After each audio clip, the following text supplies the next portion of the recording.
Hello, everybody, and welcome to Revolution. The Revolution Gathering. We're here. Getting one of the things that frustrates me about YouTube is they don't give you a video preview ahead of time of what the what it's going to look like. So you got to always line up the camera just right. So that's what we're trying to do here today.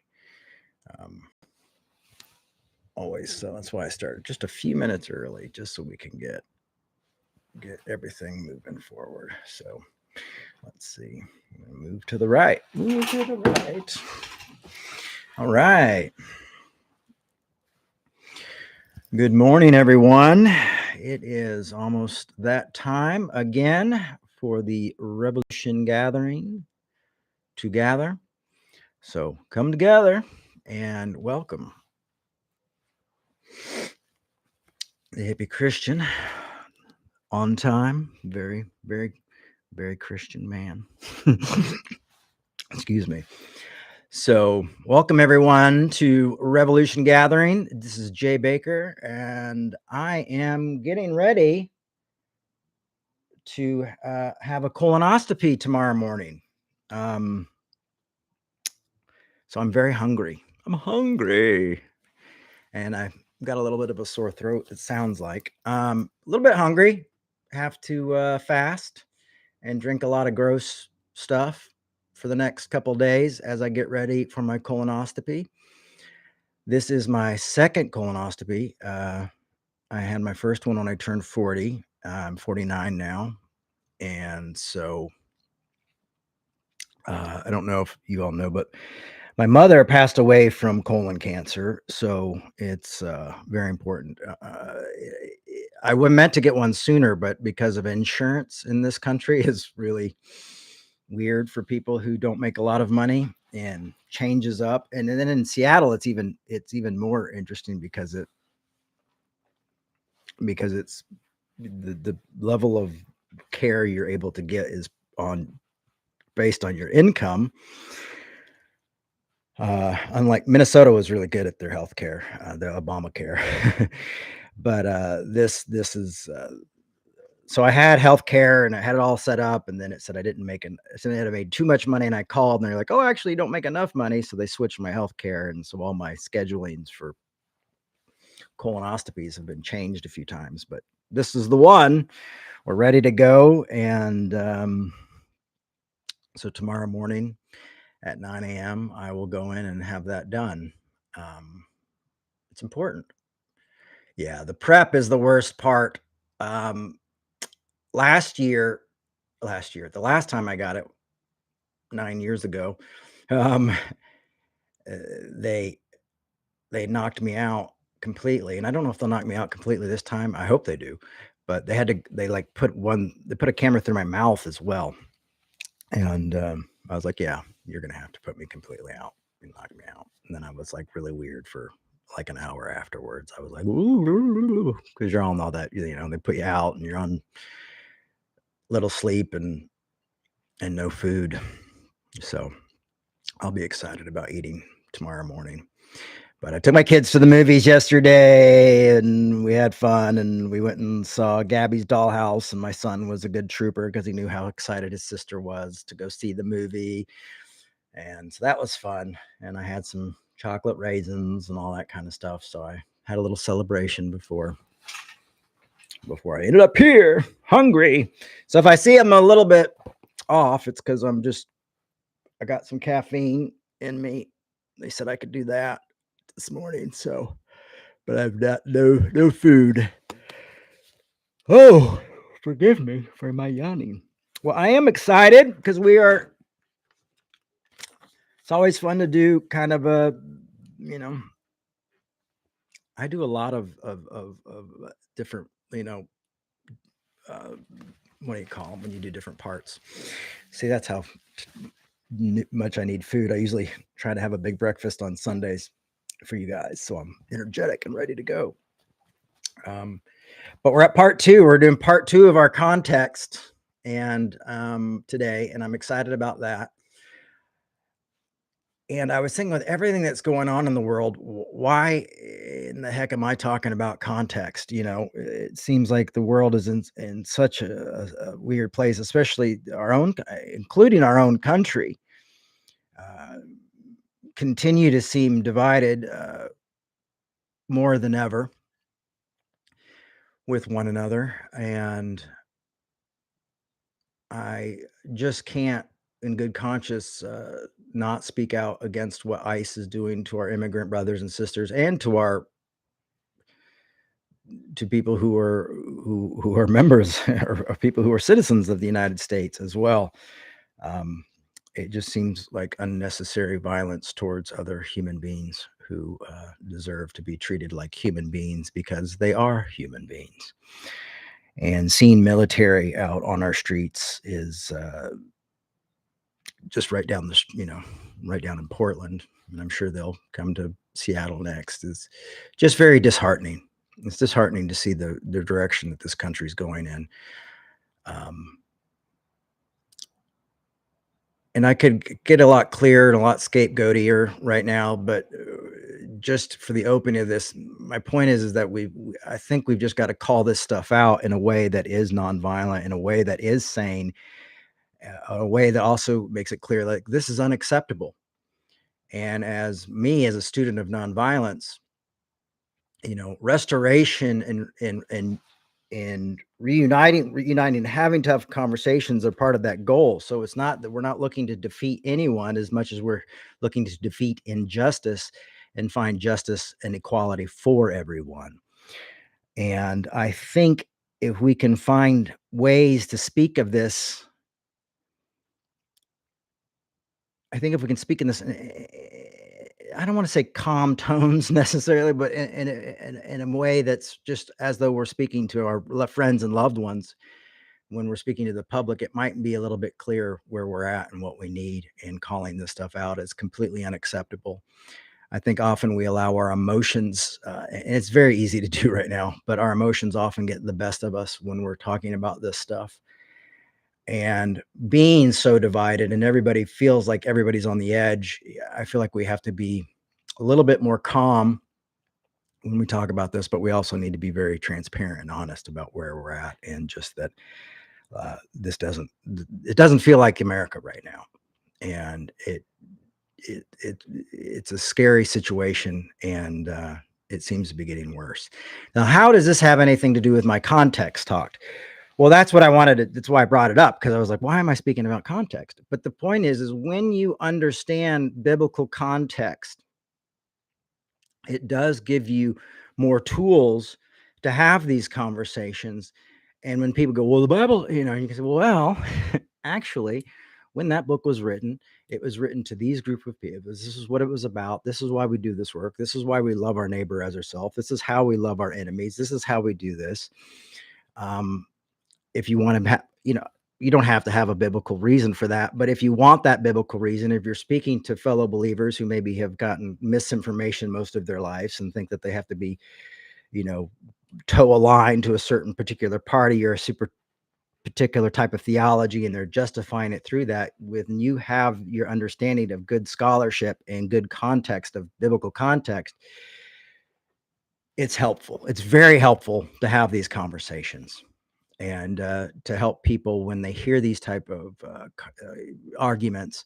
It's nothing that you're probably going to win somebody over right away, but having these conversations allow people to sit with that. And I found one of the most important things in my work is not convincing people right away.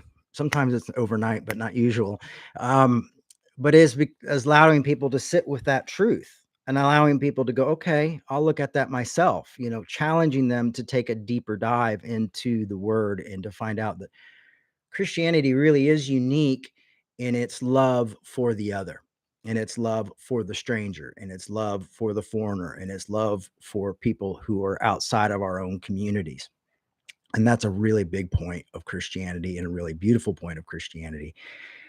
And knowing scholarship, knowing history, and knowing context, really context, a very big umbrella of context, uh, does more to prove that. It actually brings that in closer. So we're going to look at some context today, but we're going to talk about what is context like. So the other night, I always say that. The other day, I don't know, when I was thinking about it, I started thinking about onions. Um,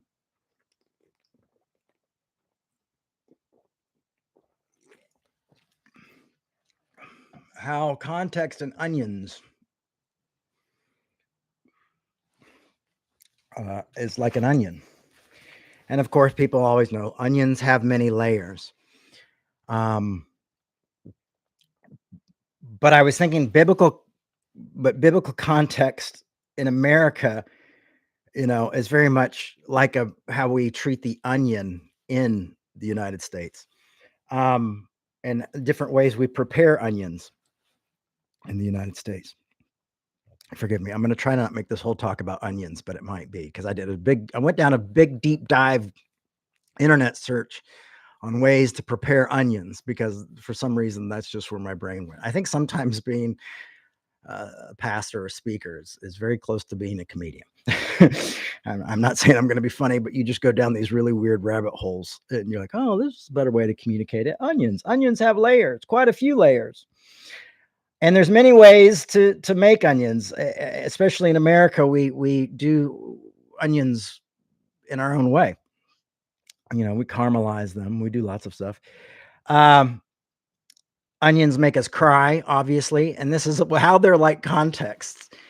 You know, uh, cutting onions. Getting into context will often cause you to mist up, maybe a little bit, frustrate you, burn, not feel comfortable. We don't like them raw. Not many Americans. I know a few growing up. I knew a few who could eat an onion like an apple, but that was always like, whoa, look at that. It's like a scholar. You go, oh wow, they can eat an onion. Oh, they put a little salt on it. Usually tomatoes with salt, but anyhow. So I wanted to look at ways of how the onion is kind of how we handle context in America. Most people don't mind context, but they like it in that, like onion rings. They just want a little bit of context. And you don't usually want that context raw. You usually want it on a hamburger or or an onion ring. And the funny thing about onion rings is everybody has like a different batter. A lot of people really like beer battered onion rings. You put the beer in there, help loosen it up. You put your different types of seasonings in the batter and the powder, and then you sit it in the hot oil and you deep fry it, kind of get out all the acids and stuff, so you're not going to get a bad stomach ache, and you get these wonderful onion rings. And when I was thinking about the batter and things like that, I was thinking like, that's kind of like our theology. Our theology kind of wraps it in that nice crispy crust. And not all theologies are the same. So, you get like Burger King. I haven't had a Burger King onion ring in a year, in a long time, not even over a year. Some onion rings are better than others. But the point is that we have this concept of like, well, we really don't want a whole onion. We want a ring, just one ring of the layers of context, because that's the thing is when you're going into context, you go into so many layers of like, okay, who is this book written to? What is this person trying to say to these folks? What was the location of where this letter is written to? Where was this letter written from? Now, when was the time this is written to? Okay, what part of the world was it written to? And so you have all these things of like, okay, well, now I'm dealing with something that was 2,000 years ago, written in a Middle Eastern context, but to a certain particular place in the Middle East, to a super particular type of Christians and believers who are going through their own thing. And so you just have these layers and layers and layers of context. Often we can take the context that works for us. I don't know, I would say maybe apologetics are probably more like Funyuns or something that aren't really onions and are gross. Um, but we have these so you have onion rings, um, fried to make them digestible. Uh, or sometimes like I love onions, but onions don't like me. And there's a lot of people who are that way too. Is like you can't handle raw onions. You're like, oh, they're tasty on a hot dog, or a ham. Man, they make my tummy hurt. And so you have to have them boiled in water to take out all the acids and all the things like that that are hard to deal with, are hard to digest. And context can often do that to us. It changes our theologies. It changes the way we think. That's why I was like, I did a video. I put up a clip of how, like, for me, context and deconstruction are just almost the same in a lot of the ways that Christians explain deconstruction. There's other way. Deconstruction is a whole different thing if we wanted to get into it.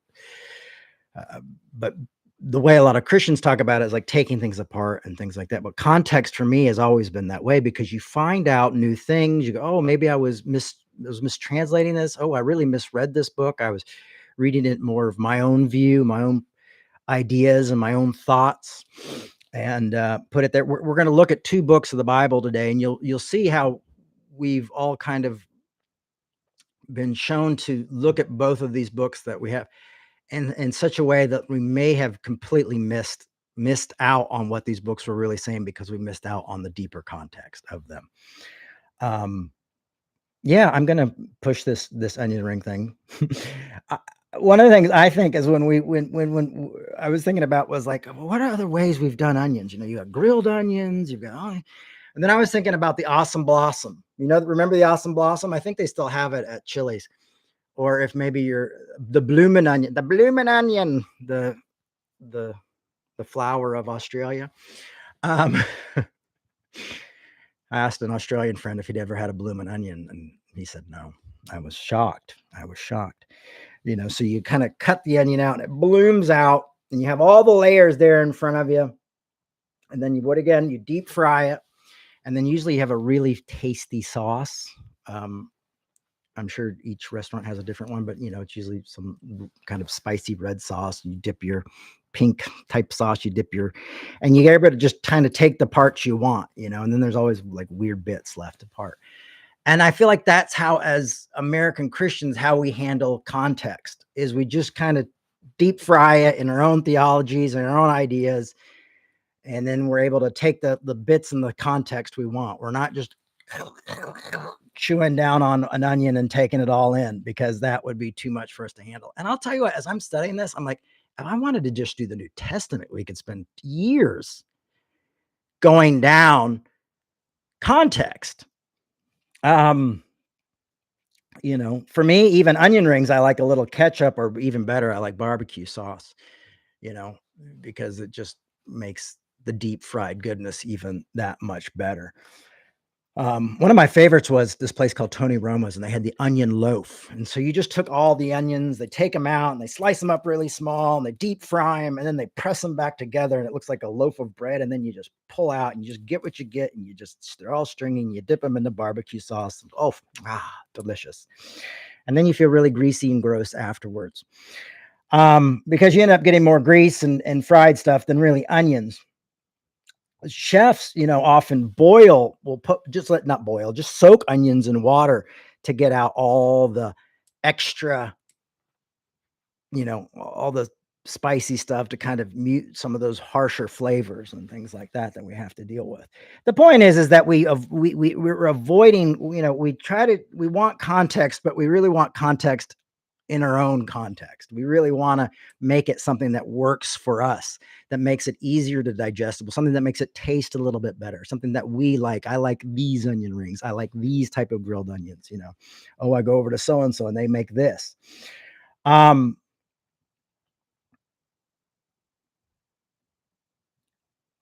much like context ways we prepare and adjust our onions, because the onions can be overwhelming, just like our context.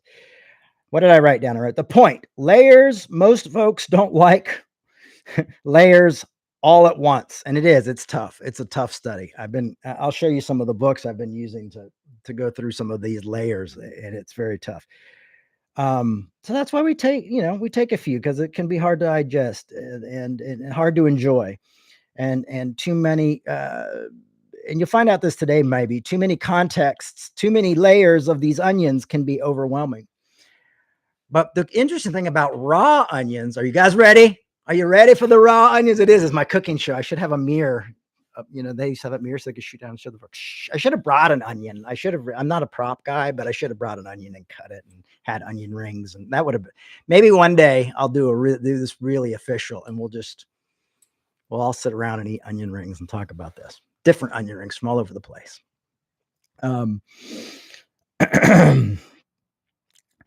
But I was reading about countries that some people like eat raw onions for breakfast. Really interesting. In other countries,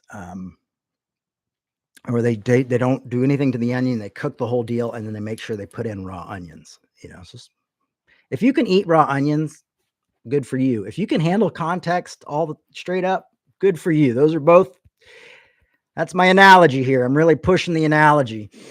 But so I'm looking up onions, and onions are, when they're served raw, are of course best for you. Why? I'll tell you why.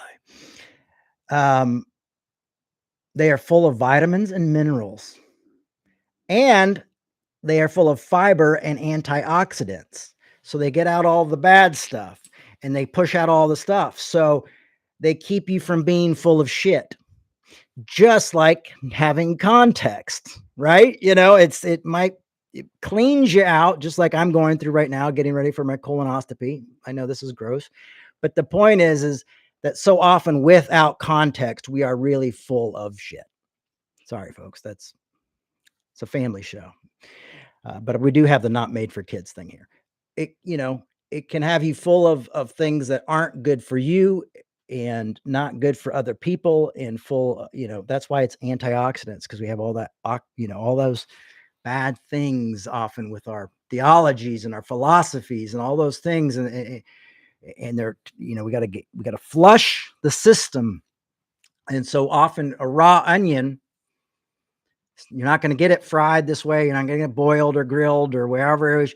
The raw onion is going to flush your system. And that's what a raw onion does to me, even just 2 or little 3 pieces, just even a garlic, but just woo. But ultimately that's good for us. And so a lot of the bad things, a lot of the bad theology, a lot of the bad things we've been raised, a lot of the bad traditions will get flushed out with context.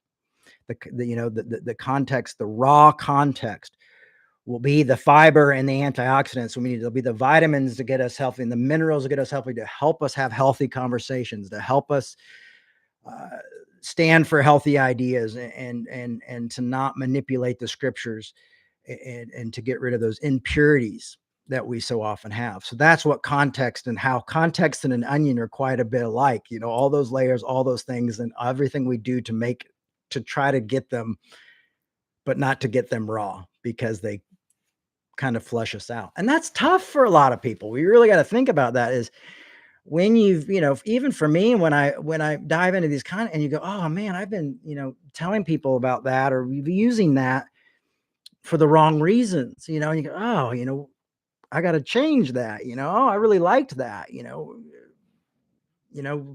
finding out Ephesians was not really Paul was not my favorite thing, because there's a lot of Ephesians I like. There's some I don't like. So I guess it was kind of a, bittersweet type of thing, but it was tough. It's tough to go like, okay, so what do we do with that? What do we do like that? What do we do with that? So we're going to look at the book of James, because I think that's it's always been a controversial book, probably because of Martin Luther, the great reformist, did not like it. And he really felt that the book was anti-grace in a way, or faith alone, because it had faith by works, and that's what he thought he saw it as, it's this book with faith with works. And so he was like, not for me. He's like, I don't even want onion rings, folks. Like, no onions, nothing. We don't even need to look at the layers. We don't even need to fry it up. We don't even need to just move it out. We shouldn't be. I think he called it the epistle of straw. And when you look at the context, and the crazy thing is now that we have more, educated people who spent now hundreds of years studying the Bible, studying biblical context, studying biblical history, we have better context now. Now we know that there are forgeries. I mean, when they were putting these books, they weren't going like, "Oh, the pastoral epistles are forgeries." Well, let's throw it in there anyway because we really like what it says. It's got really good batter on it, so who cares? It wasn't the point. They thought, "Oh, this is the raw truth. This is and then later we find out it's not. I kind of wish the canon was a little bit more open, or someone would make a different, maybe we could talk about the canon, but of course, we're so divided now that that's not going to probably happen anytime soon. So James gets a bad rap.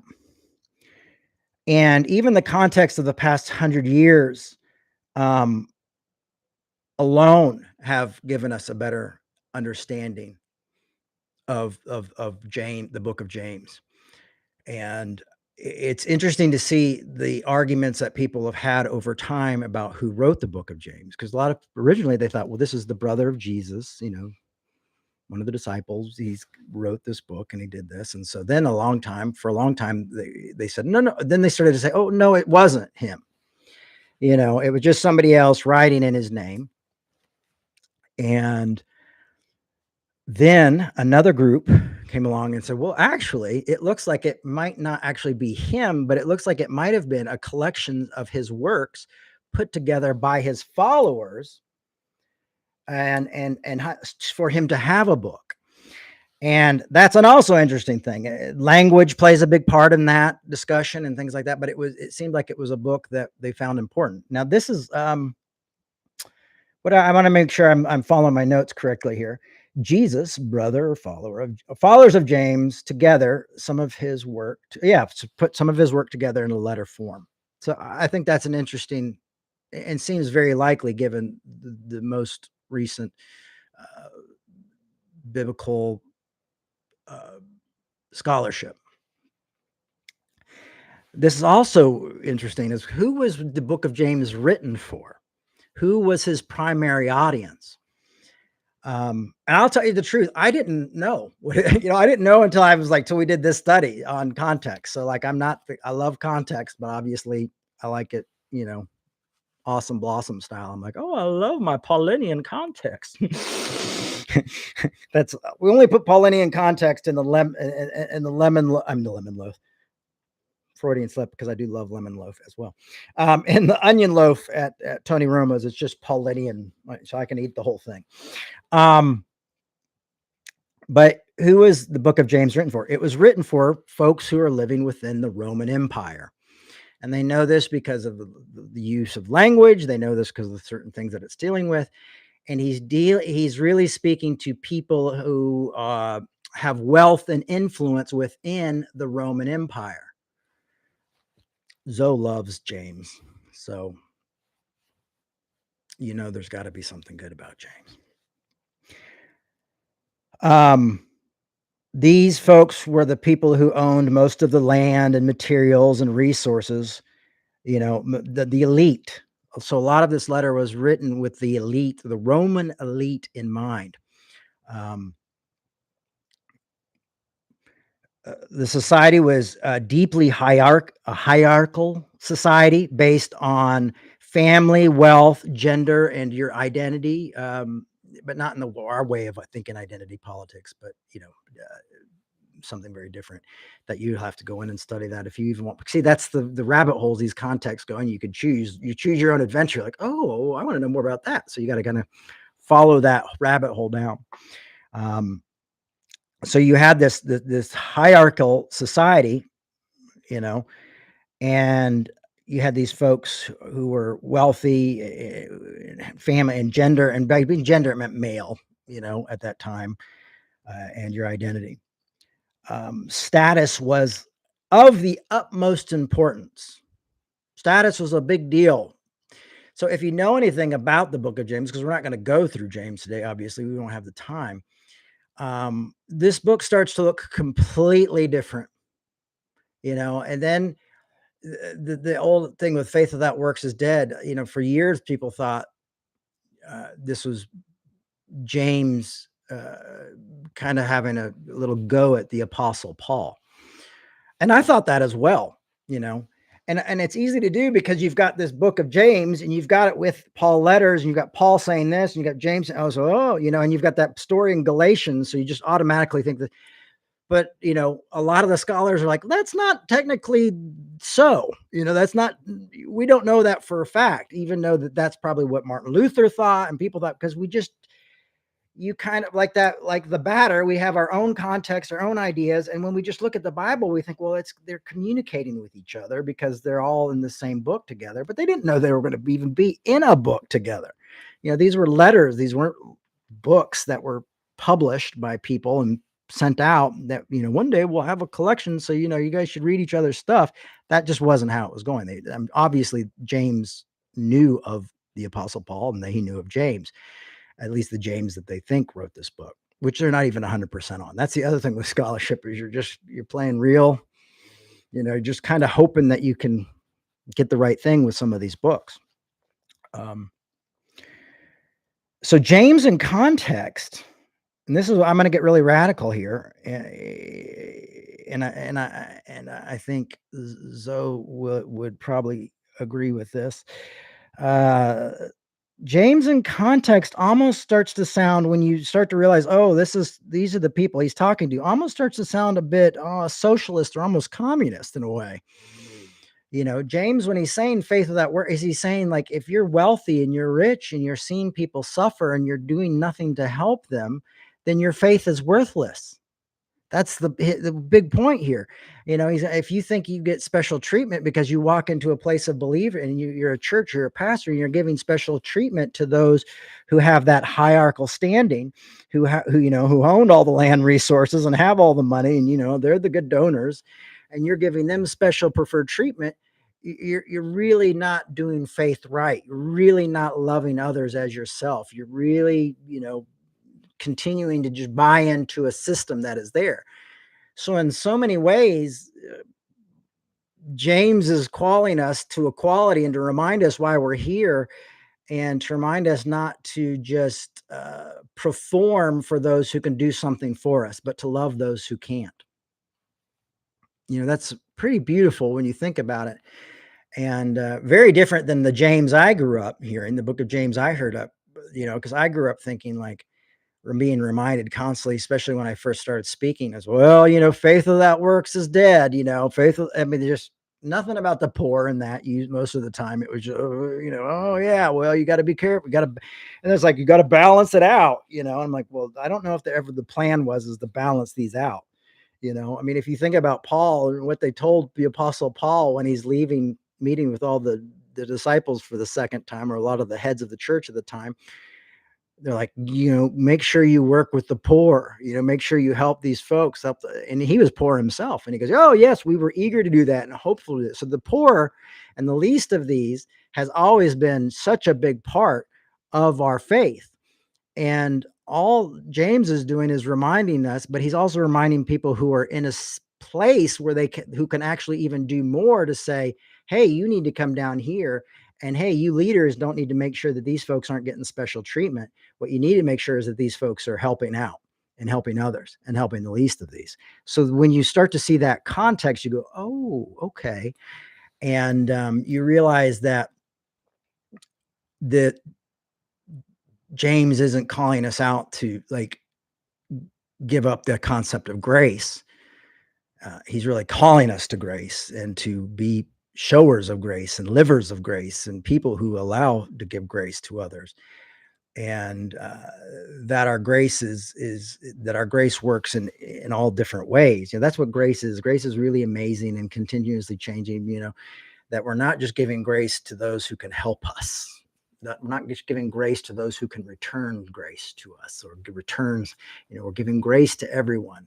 And in a way, giving grace to those who are influential and things like that, by just saying, hey, You're like everybody else, you know?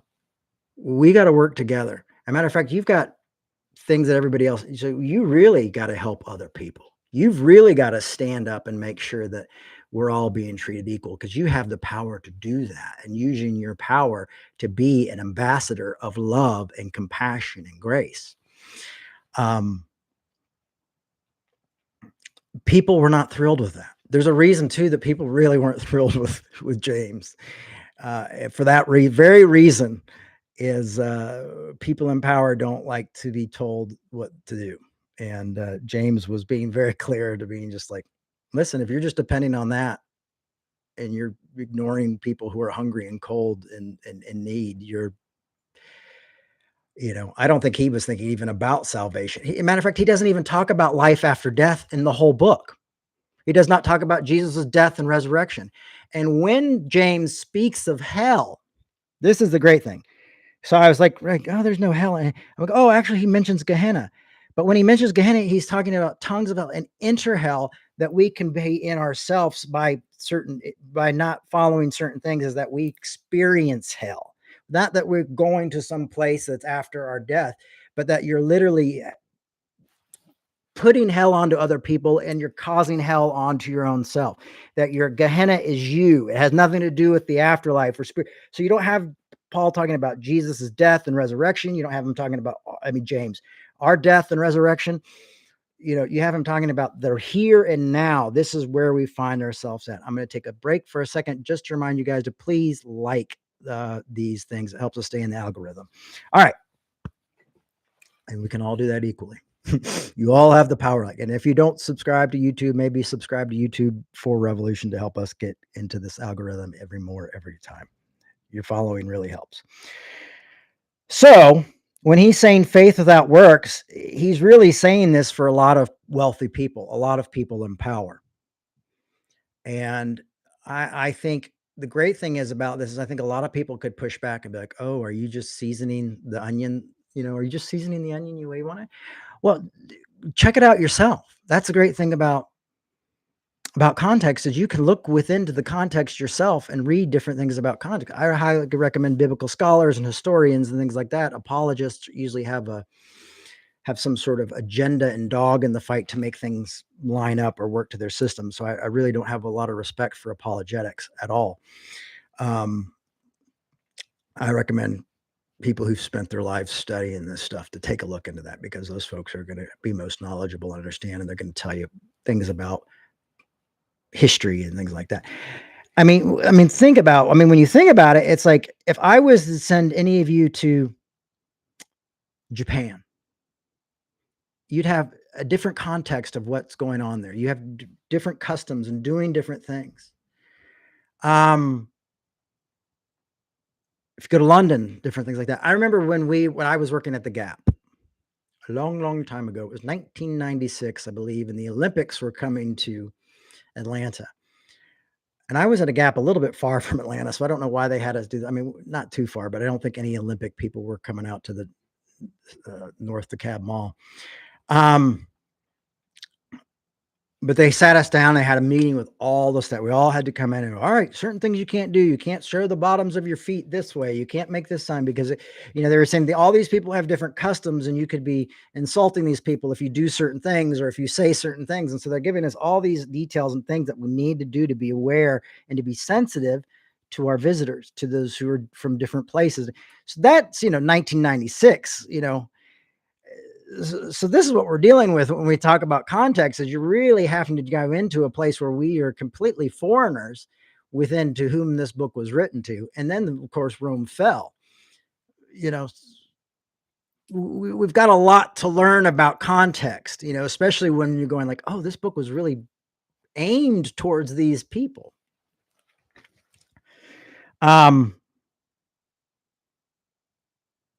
So the tension with Paul is questionable. But I can see how on a surface level, and I did it myself, and I thought, well, he's questioning Paul. So I would, for a long time, kind of was like, James, like when Pee Wee Herman is saving all the pets from the pet store when they're pet store's on fire and Pee-wee's Big Adventure, and he keeps passing the snakes, and he's like, "Ooh, then eventually he has to pick them. He picks them all up, and he's like, "Ah!" And then he passes out. There's Pee-wee right there. And he passes out on the side of the road. They're like, "This young man's a hero. He read the book of James." But that's how I always saw it. I don't see it that way anymore. You know, I see it to have some of those antioxidants and fiber that we need, especially in this time that we find ourselves living in. Um, Another point that James makes that's very interesting, and I really like. People, oh, God's testing me. I used to have friends who'd be like, oh, my car broke down. God must be angry at me. I was like, man, your image of God is awful. It's like you just didn't take your car in for the right repairs. You didn't get the oil change. I'm like, it's not God's not cursing your car. And one of the things is James talks about also is that God doesn't tempt people. His point though is that desires do. And the desires for people with nothing are different. The desires of leaders when they see wealthy donors come in, when you have a church and your desires are tempting and different there, and when you're poor, and then when you're people of influence, and when you have, live in a hierarchical system, and you're part of that system, and you have all the materials and resources, your desires are different as well. So he was saying, it's not God that's tempting us, it's these desires to have what we have and these things that are tempting us. This is not something that God is doing. So James is pretty radical when you look within the context. James isn't the snakes in the pet store to be avoided. James isn't isn't a raw, James, the context might be raw onions now for you because you're getting out all that stuff that you've heard before. But again, this is a positive cleanse, right? This is going to keep us healthy. This is going to make sure that we don't get our colon doesn't have cancer or doesn't have those things. All right. So how do you like that? Am I really running the onion thing into the ground? I just, it's an idea. Onions, layers, but then I thought deep fried onions in America because we love to fry stuff. Have you ever been to a state fair? Every state likes to deep fry something. Butter. Come on, deep fried or Oreos. I've had them and they're not great. Maybe somebody does them well, but I haven't. So that's the book of James. Those are just some of the contexts of James that allow us to see James in a different perspective, in a different light, and allow us to kind of, in some ways, even reclaim James. And, you almost turn James into, oh, James is kind of a socialist now, he's speaking truth to the power, oh, okay. Before you thought he was like, oh man, you shitting on grace, man. Yeah, you won't think we have to do works to be saved, And I don't think I don't think that's his point at all, because he's talking about personal hell, inner hell. I think he's talking about our faith just being dead basically to anyone else. Like it just, you might have it, but it's not doing anything for anybody. There's no evidence that it's there. There's no evidence that you've accepted grace, even, if that is the thing, you're not giving it to, you're just using it for yourself, so that's, James is laying down some harsh truth and speaking to some powerful people. And, eventually he was killed for that. Even if that's just this book is just a collection of his writings put together, it gives us an idea of what he was thinking. And maybe why he was, maybe, okay, well, maybe that gives me a better insight of why he was a little bit worried about the Apostle Paul, or, worried about the Gentiles you just go like, okay, it's not this black and white thinking. It's not like a comic book. I don't have it's not like a film where I'm able to go, oh, this character comes from this and this character has that, and I can understand it. I mean, if it is like a film, it's like a film where you don't know any of the backstories. So yeah, that the whole works versus grace, I don't think those two should be versed one another. You know what I mean? I think it's like grace is transformative. For me, it's just, you know, you have to let it see it work, you have to let it work, it's transformative. I don't talk a lot about things that I'm like, "Oh, supernatural stuff," has not always been my big I haven't had a lot of miracles in my life, but when I think about grace, I do think there's something quite radical about that, but I mean, you could read, I've quoted this before, East of Eden, it goes, "Now that I don't have to be perfect, I can be good," that quote from East of Eden. It sums up grace in a lot of ways too, and, but I think often we all do need James. I think desires when you have desires or when you have power and money and influence, you can often forget what it's like not to have those things, and we do need people there to remind folks, "Hey, you know, you've been given probably what feels like a more of a portion of grace, not that there's such a thing, but you've been given a lot more, and whose much is given, much is required." And, I think that's an interesting way of looking at that within context. Um, uh, so the second book I chose was what most scholars consider to be the first gospel written is the book of Mark. And it was just, these were picked at random, um, for my context talk. I was just like, okay, we're going to do Mark, we're going to do James. I've always, James has always been someone like I struggled with, and then I loved, and then I struggle with, and I'm going like, okay, well, let's look at James. I like James even more now than I did before. And I think that's pretty incredible. Now we're going to look at the book of Mark. Um, so it's considered the oldest gospel. So that's also lays us with some context there. I always talk about why I love Paul so much because Paul was written even before the gospels. And I think Paul has this essence of Christianity that maybe even the gospels we don't quite get. And for me, having the gospels and having the Paulinian work within the gospels really magnifies it and changes it for me. So Mark is considered the oldest. What is the cultural context? Well, again, we would say, oh, well, here we are in the Middle East, but we're going to find out a little bit more about it here in a second. These are just little things I wrote down. One of the narratives is of the book is Jesus's life. And in the culture context, here is and this gives us a better idea of who these leaders were thinking about as well, because you're going to be shocked because this wasn't planned. This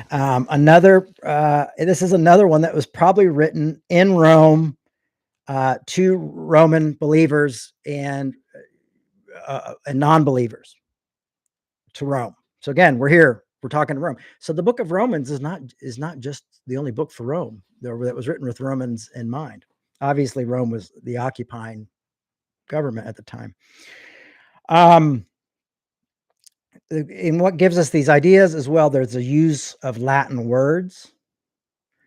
Has also Mark explains explanations of Jewish customs, and how those work. So he's not writing to an audience that's completely familiar with Judaism and things like that as well. So you find that in there. And originally, the book of Mark was written anonymously, and it was through the second century where people started to say, well, maybe it was Mark, and Mark met with the disciples and or did all this stuff. And then another person thought, oh, maybe Mark was a follower of the apostle Paul. This was another person. A lot of different people were having these discussions of who was Mark. But or who they've decided to call Mark as the writer of this gospel, because that would be added later. So according to most thinkers, that's where we're at. And so it's interesting to think that this gospel was written anonymously. Um, it's seen as an attempt to get out the story of Christ quickly. It's a shortest gospel. So it seems like an attempt that there was something happening where the authors of Mark thought, we've got to get this out into Rome quickly. Let's get it out there. Let's see what's going to happen. So the interesting thing too is the precise date remains a challenge for folks. It's always being discussed. And they don't have a precise date. It's really loosey goosey. I think with Matthew and Luke, you have a little bit closer dates, but with Mark, it seems they really struggle with that. So I'm not even going and guess it because I don't feel like I have the wherewithal to even give you an idea on that. That would be a whole nother hole of context with going into. So that's why these contexts really are truly layers that can change so much of us. But just knowing that it was written to Rome, and then you think about, well, how did Paul spoke to the Roman government? You can see Paul has some almost some intimidation. Like he's almost a little bit intimidated in that book, I feel like. And it really is kind of it's a much bigger, it's like Galatians explodes, almost. But you can see what he chooses to say, what he puts in, that he's dealing with people who might have more concepts of different types of religions and things. So it's just interesting. So you understand, okay, this is going out to Rome, and Rome was also killing a lot of the leaders of the Christian church. So anonymous makes sense. So it's just a coincidence for me that the both letters we're looking at today are Rome related. But I think that also just takes us back to a big part of Christian history and what was going on in the world at that time. So really you have to look at what Mark was trying to do to get best context, since we don't have a particular actual time, but we know where it was written, but what was happening with this, and why is this gospel? Why did all of a sudden they feel the need? We've got to get the gospel written down and shared with others. And that's important. A lot of people will say, well, back then they were able to tell stories differently and they remembered them better and things like that. But there's been studies on tribes and different things like that that's not true. They didn't, how they told stories, and they didn't have a better memory than we do today. Maybe now that we have the internet, but before that, there wasn't they didn't have an advantage of us. That's something the apologists and people like myself, we'd like to hear. It makes us feel good. And they go, oh yeah, we got it right, because they could remember so much more in detail. But it sounds like the telephone game, even before the telephone, was still true. Mark set out to answer crucial questions. One of the most crucial questions was why the Messiah died? Why was Jesus killed? That seemed to be a big issue for a lot of folks. That was one of the things that Christianity was often mocked on, is the people who follow the crucified God, the dead God. They were looking at Roman. One of the first pieces of graffiti is a Roman in Rome, and it's a cross with a dead God, and it said the crucified God, and it's mocking this concept of Christianity. So this was not, and honestly, like if you were a follower of Jesus, like the disciples, when they scatter, you're automatically like, oh, I thought he was going to rule here. I thought this was going to happen. This is the concept of what we thought messiahs were going to do. Very focused on the world. And so Paul's got Paul. Obviously, I'm a Paulinian. Whoever's writing Mark, I'll continue to refer to them as Mark, but this anonymous writer or writers or community felt that this needed to be discussed, because people were not comfortable with a dead Messiah.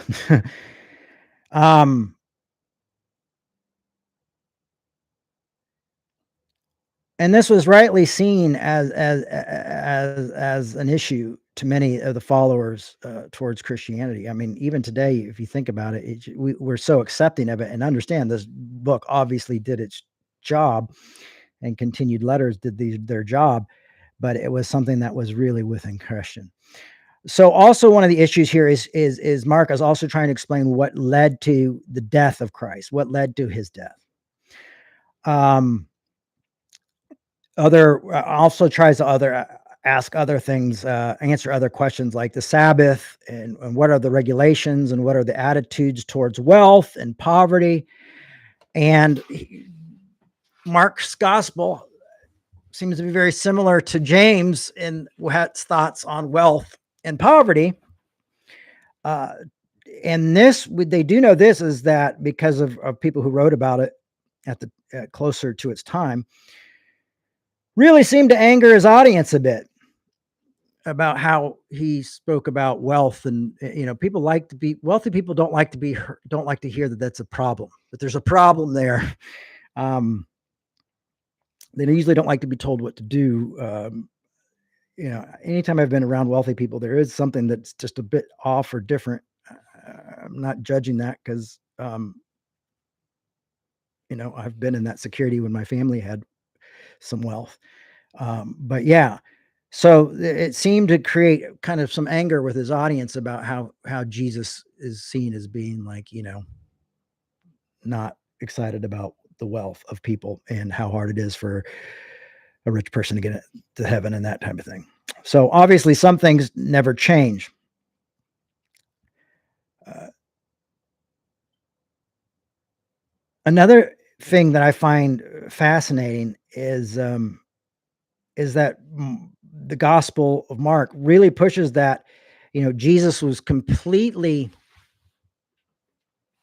um, abandoned by his disciples, except for his female disciples. I don't know, because of the times they probably weren't being called disciples and people reading them, but his female disciples, which yes, led by Mary Magdalene, uh, it really points out that they did not abandon him at the point of death, and that it was because of these women who did not abandon his women disciples that they knew about Jesus resurrected, and that changed the whole the whole thing.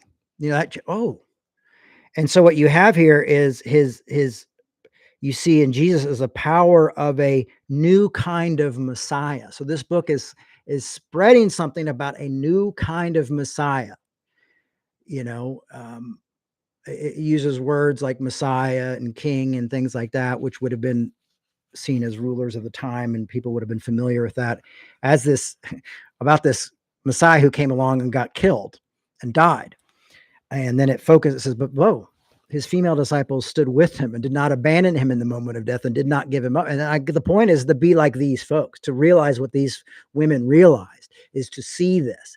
And how beautiful is that? I mean, I think some of my more neo-Calvinist friends would be like, "Whoa, wait," but but that's the point. I mean, some of the best preachers in the New Testament and some of the best messages are God uses women for them. I mean, the woman at the well is just a prime example of that, and I love it because he's like, okay, now go in and tell everybody. I mean, you're going to be the first person to tell people about me before I'm even dead and who I am, and no one there likes you, and you're going to go and tell them anyway because I've chosen you, and I had to be here. I had to come here. So that to me has always really been a beautiful idea and thought, and what happened there. So I'm going to hit you with a little bit of extra context on Mark that I was writing down, because I was kind of going through some really big books and doing some highlighting and writing, and these books require me to spend doing talks like this. I you can't call this in at all. You really have to work hard on it. I'm sure my son, he got to play some little more roadblocks, and then he got to watch some more fun videos because I was really doing my best to nail this talk down for you all. Also, one of the big things about Mark, and that was new for these folks reading this, because you got to remember they only have the Old Testament, and that's not even in a book. So they've had books and they probably, a lot of them have never read them themselves. They could not read. A lot of these people couldn't read. And that's another reason why there weren't a lot of books, is because people, oh, great, I can't do anything with this, you know. But one of the was allowing people to see that the conviction, to have the conviction that suffering can be redemptive, to allow people to experience a conviction of suffering and see that suffering can be redemptive. And it's not just limited to Jesus. So it's not just limited to the death of a Messiah, that, this is part of life, that suffering can be redemptive. And again, it's probably why a lot of the rich, wealthy people who had okay lives were like, oh, I don't want to suffer. I've worked my whole life not to suffer. I suffered, so I don't have to suffer. And Mark is making it clear that suffering is part of redemption. One of my favorite, Bart Ehrman, one of my favorite scholars, one of the scholars I really like, he says, I don't believe in God because I don't like that we suffer and that we have a problem with suffering. He wrote a whole book about it. And I don't think the Bible deals with it in a good way. So I don't believe in any of that. But for me, I've always felt like the Bible actually really held suffering quite well as someone who's suffered quite a bit and continues to suffer.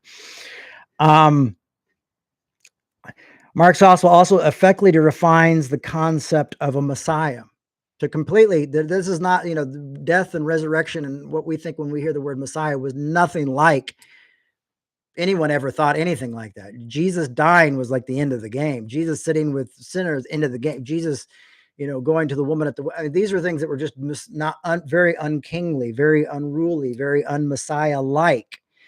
And Mark's book is redefining the whole concept of what a Messiah is. So that's part of the context, is I am redefining what you've always thought. I mean, if you think like this must have been like, it seems that it was probably copied quite a bit and passed out quite a bit, because the idea was, let's get this out there, let's get people looking at it, and it needs to be done quickly. How wild is that? Like it was like a zine. And we got to get out there and people got to see it, and we got to redefine the whole thing. Someone just wrote so punk, and it's true. Like we're redefining the way we think about this. And so this would have been seen as a scandal, and it gives you an idea of why people are like, oh, we got to get rid of these folks. These folks, this is where the trouble is coming in. Now they're saying the dead, now that we killed the guy. Now they're saying he's still the Messiah and that he rose, and and saying these women were the witnessed it. I mean, it's just pretty radical stuff. And context does help with this, because these are things I didn't really realize about the book of Mark either. So I'm learning along with you folks. I love context, and so this is a treat for me as well. And this is the first time in a story form of why the death of the Messiah was good news. So this is the first time people are hearing like it's good news that Jesus died for us. This is the first time people are having to have that concept, that idea. They're getting a lot of information, and they're going like, this is not bad. This suffering and this resurrection, this is not a bad thing. This is a good thing, and this is actual good news for all people. And at this time, Paul the Apostle had already been around and speaking, so the Gentiles had already been, so this book was obviously written in Rome, so Gentiles were in for Gentiles as well. So you've already got the good news of what Paul's saying, and now you've got it being clarified that this is why Paul is able to say the things that Paul's saying. This is the good news. It's not just for Jewish believers, it's for all people. Jesus is the good news. And this is why it's called good news. So it's the first time in a story form ever written out that this is where we're getting. And they really think that this is it. This is the one. So I think that's pretty cool, right? And ultimately, one author wrote about it, and I really liked this statement. This quote was, "It's the story about a misunderstood Messiah on the move." So it's like, so if it was a movie or a book and its subtitle, "The Story About a Misunderstood Messiah on the Move," that's the subtitle. So those are the different contexts of just two random New Testament books that I chose that aren't Paul. because my last one I'm talking about Paulinian context, and it's like you guys have heard me say that before, but I always think it's worth repeating. We got to reclaim that guy too, and let people know what he said and what he didn't say. But here we go. So there's the onion. There's the raw onions, folks. There's the, and yet we're only getting like sprinkled on top of something. You know what I mean? We're only getting, you might even just be getting the little diced ones in the McDonald's hamburgers that my kids can't handle.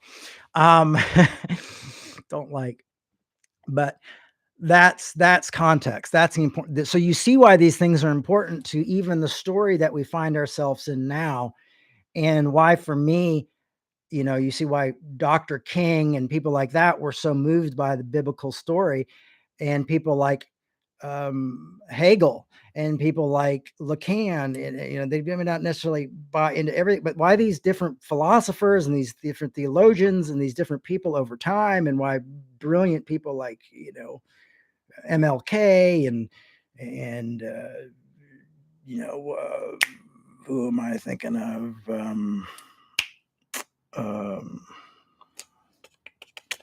Who am I thinking of, everybody? I'm thinking of Paul Tillich and things like why this has stayed relevant within its time.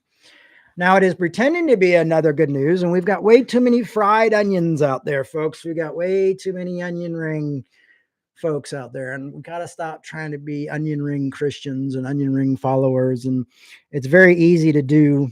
It's very easy for people just to like, well, I don't even really read the thing. I just, go to church on Sunday. It's part of our tradition and what we do. And somehow I think it puts me in some sort of a hierarchy and makes me elite.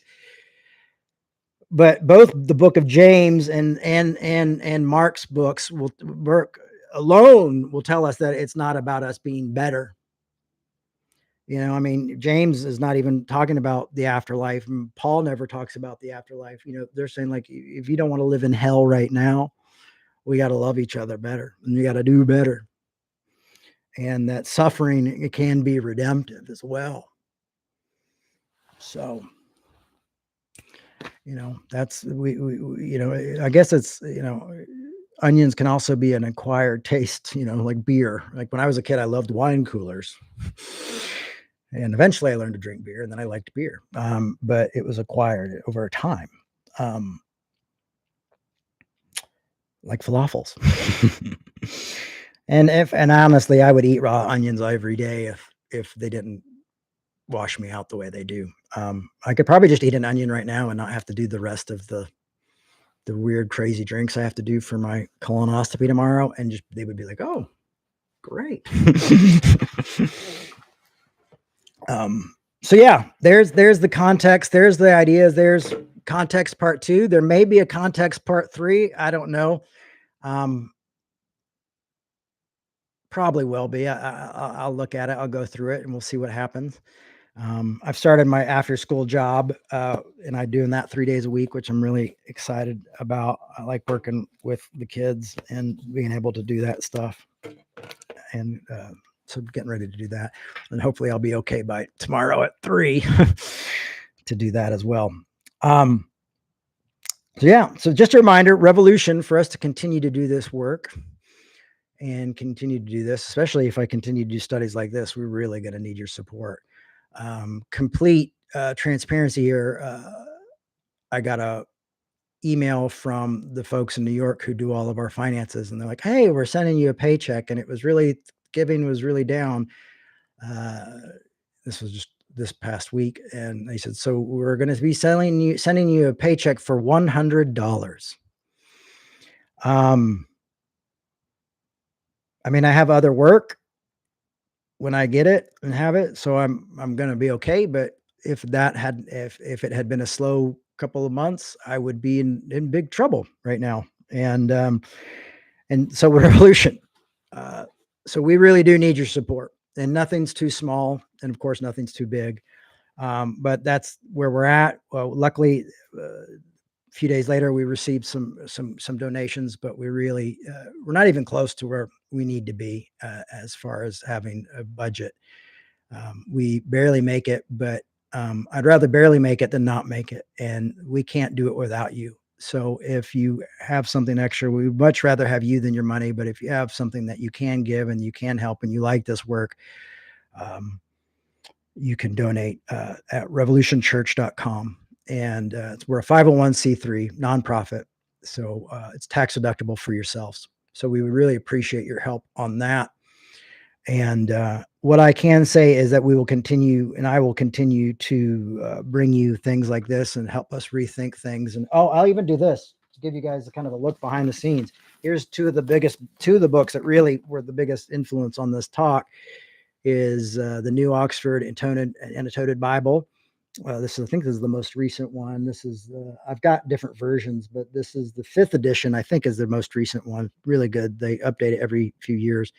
And the SBL Study Bible has also been a real help. I got this recommended by Dan McClellan, actually. So there you go.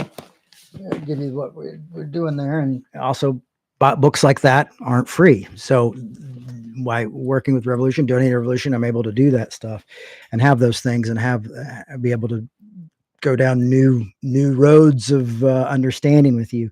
And another thing I will say when you support Revolution is that you'll be supporting someone who will be myself and my family, but also the fact that I've really felt lately the conviction to continue to speak out for those less than, and for our brothers and sisters who are being affected and mistreated by the powers that be. I've always had that, but I felt lately more that it needs to be talked about and how we do that in a non-violent, loving, graceful way, but in a very honest way as well. And that if I feel like I've been kind of waiting for other people to stand up and say things, and it's just I've run out of patience at this point and feel that I'm going to have to be one of those people who start to communicate that stuff. And for me, that's vitally important. So why I'm very careful with how I word things and say things when it comes to speaking out against the government and against political distractions and against political cruelty. But I will be doing more of that because I do feel the same convictions of those who went before me, of John Hume, the great who helped bring peace to Northern Ireland, and of course Martin Luther King Jr. and people like Malcolm X and things like that. I will have my own way to go about it, but I think we've got to, I've been waiting for someone like me, and someone like me hasn't come, so I'm going to try to be me. So there you go. So please consider supporting that, revolutionchurch.com. That's how we make this continue, and you make it happen. I work for you, honestly. So that's the honest truth. So thank you so much. I am running late. I have to go pick up the kiddos. We're going to go get Halloween costumes and have some fun. So I love you all. Eat your onions. Don't be full of it. Clear yourself out. Antioxidant with some context. And I will see you next week, if not before then. And don't forget to check out all of our stuff on Instagram, our Revolution Facebook, my Jay Baker Facebook, my Jay Baker Instagram, and the Revolution Instagram. Please follow us there. Do this, and please like and subscribe. Follow YouTube. And if you go, Jay, I'd like to give, but I don't have a Facebook, or I don't have a Venmo, or I don't have a PayPal.